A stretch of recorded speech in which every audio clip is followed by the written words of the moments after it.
That February 14th was such a normal day. It was actually the Valentine's Day that I was planning to introduce my kids to the romance of Valentine's Day. I had this whole plan for that night. And then, as we all know, 3 years ago, what happened, I had two children in that shooting. My son thankfully survived. He was able to run. He heard the bullets that were killing his sister, but my daughter did not make it.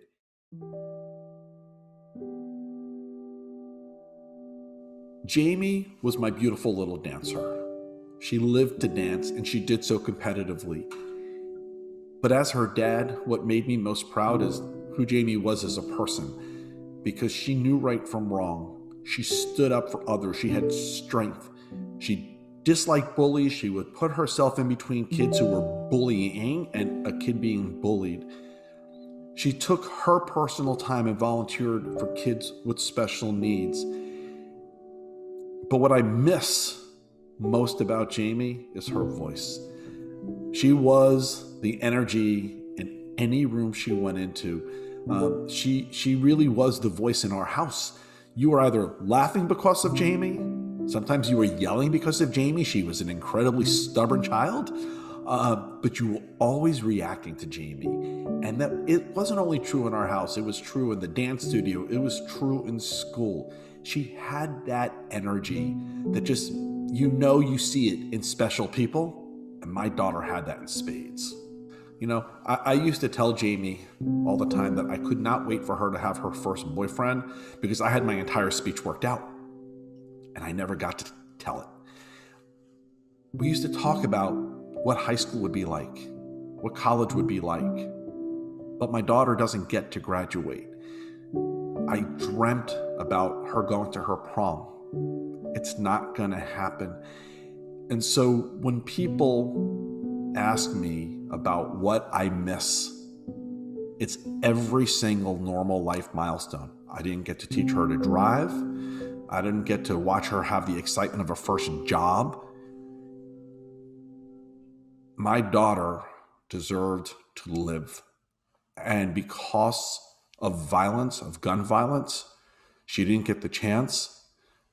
But you know what? With her on my shoulders and with her voice, we're going to save other lives.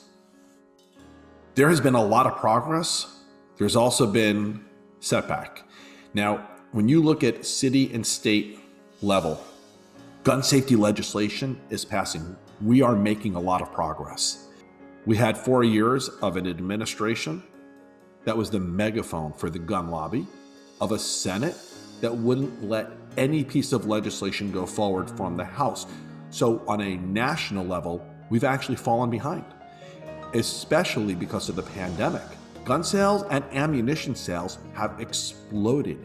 And that's going to take a lot of effort and work now to recover from, because that has already happened. The good news is we've elected on this issue a House of Representatives who wants to do something. We have elected a president and vice president who are determined to do something. And we now have a Senate who also wants to do something.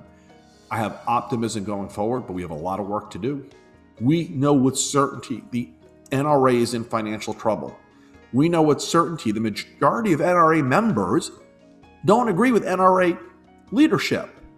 We know with certainty in the past 2 elections, voters have had the chance to vote on the issue of gun safety unlike any other time before, and they have chosen gun safety. We saw it shortly after Parkland, right? In 2018 election. Remember all those political candidates used to want the A rating from the NRA? And all of a sudden, you saw people wanting the F.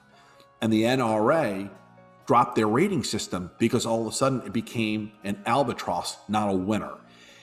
Ever since Parkland, they have been struggling. The lobby that has pushed sales over lives, they are in trouble. And I can tell you, as Jaime's dad, I ain't gonna quit. We're gonna finish this. I'm a dad now who lives with guilt. I know what my voice has meant to this gun safety movement, but I wasn't a part of it before it was my kid. I'll never get over that. And so for the past 3 years, this is my life's purpose. It is doing whatever I can to ensure that someone else's child, someone else's spouse, someone else's friend doesn't become that next victim of gun violence. I am a dad who used to have I would call it a small view. It was very focused on my family. But that's blown up now because my world is that 40,000 a year who die because of gun violence, and doing something so that we can lower that number.